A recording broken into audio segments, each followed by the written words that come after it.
Yes, I believe. Yes, I believe. I believe. Yes, I believe. Yes, I believe. Yes, I believe. Yes, I believe. I believe.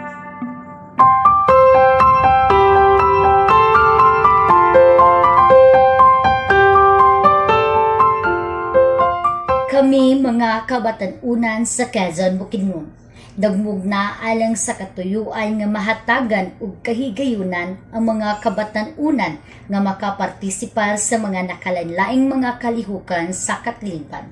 Mao kini ang mga tumong ngano na kini among association, Quezon Empowered Youth Association, na organize. Una, mapalambo ang individual nga talento o kapasidad isip usa ka youth aron mapuslanon panahon nga mangita og trabaho. Ikaduha, para mapalambo ang among kapasidad isip usa ka youth diha sa pagbuhat og mga maayong binuhatan og desisyon o pagpartisipar sa mga nagkalain-laing advokasya batok sa mga hulga sa katilingban.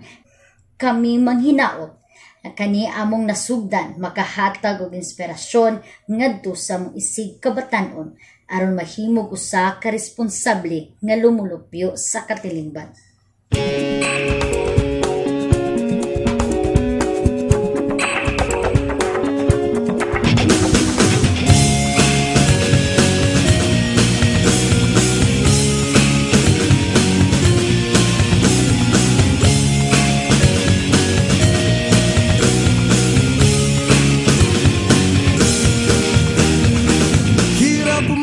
Mag-isa ang kasabay lumang gitara, parang walang saysay ang kilos ko sa mundo. Pero ang kinabukasan mo, tungkulin ba ng ibang tao?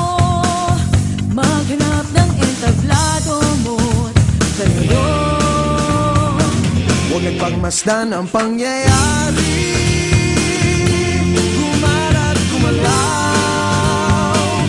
lamang sa init ng damdamin, sabay-sabay nang sumigaw.